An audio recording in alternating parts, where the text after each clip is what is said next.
Hi, I'm Kaylee Pinchak, and welcome to Born to Live's Comprehensive Sex Ed Workshop.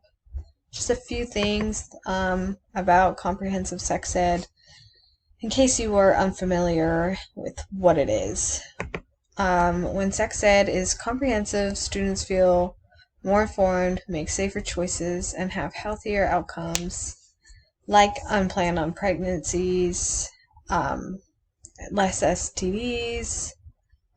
Sex education, when it's comprehensive, is all about life skills. So it's not just about abstinence only, use condoms. It's about emotions and feelings and consent, acceptance, everything along those lines.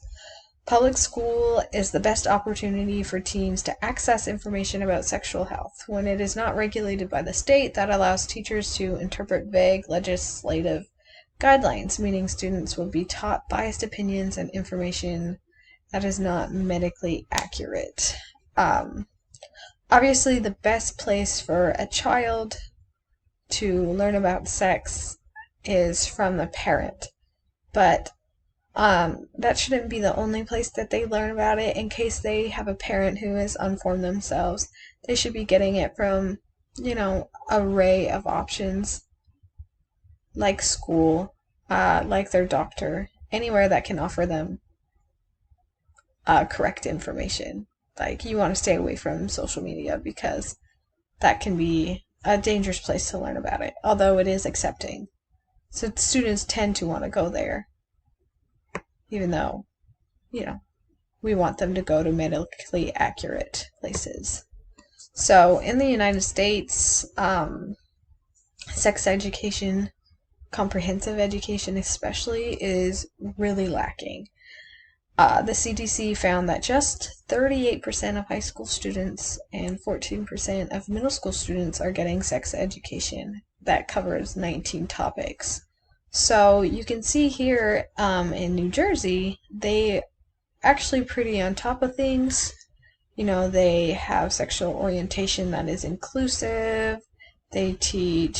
They do stress abstinence, which is a part of comprehensive sex education, because the best way to stay away from STDs, unplanned pregnancies, and everything like that is abstinence. So that is a part of comprehensive sex education.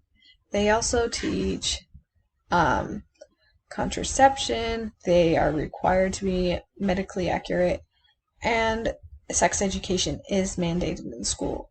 Unfortunately, not every state is like New Jersey.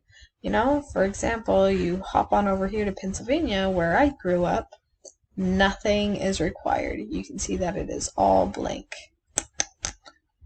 In high school, we did have a health education class, but it was an optional class to take, and there was only like a tiny little section about sexual health. All right, teen births in the United States. Even though the U.S. has the highest teen birth rates compared to other industrialized countries, it has hit an all-time low. This is attributed to an increase in education about contraception in public schools. So you can see here there's each state, on average per 1,000 women between the ages of 15 and 19. If you come over here to New Jersey, it's about 15 people. So it's one of the lower sides. And that's because sex education is mandated. All right. STDs reported by states in the United States. Same thing as the teen pregnancies. It's really high, especially among the ages of 15 to 19. But it's been increasing over the years because a lot of students are lacking. And some people don't understand that birth control prevents unplanned pregnancies, but it doesn't prevent STDs. And that's why comprehensive sex education is important, so we can fill in those gaps. So, really important components to know about comprehensive sex education.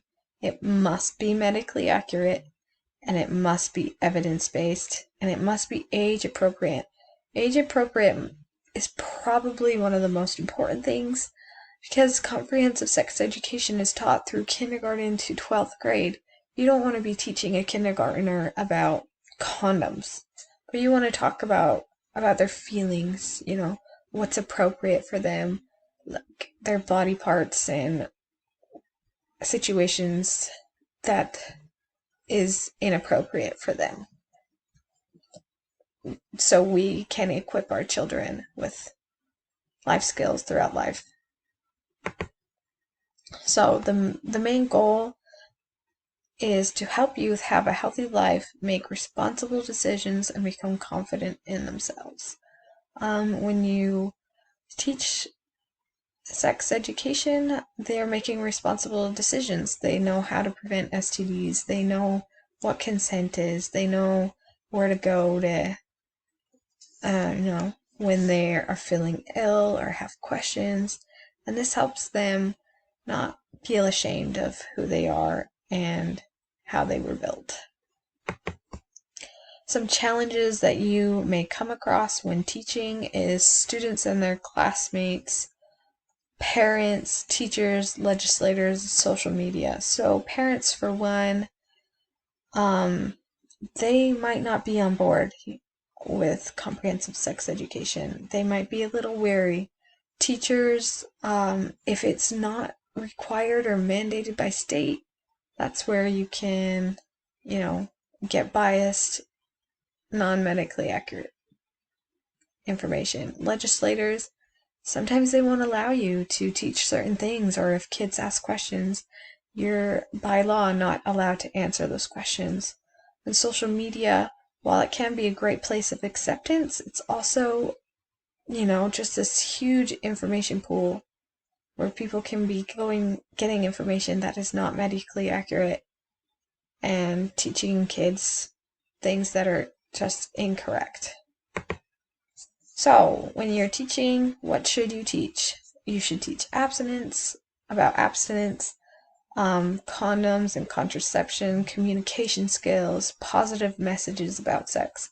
We as human beings are designed to have a sexuality, so they shouldn't feel ashamed about that. It's value-based education. What are the values of the individual? What are the values of the community? And what are the values of that student's family? It teaches about violence, what to look for, like signs of violence, what is unacceptable, where to get help, acceptance. I've said this a few times. It's really, really important. Especially nowadays with gender identity, it's just really important that students feel accepted and safe. And you can also teach about reproductive health. For example, a woman's menstrual cycles and problems that could go wrong with their health, like PCOS, and the best place to go and get that looked after. If you need any more information about how to go about teaching comprehensive sex education, please contact us at the Born to Live website. Thank you all and have a good night.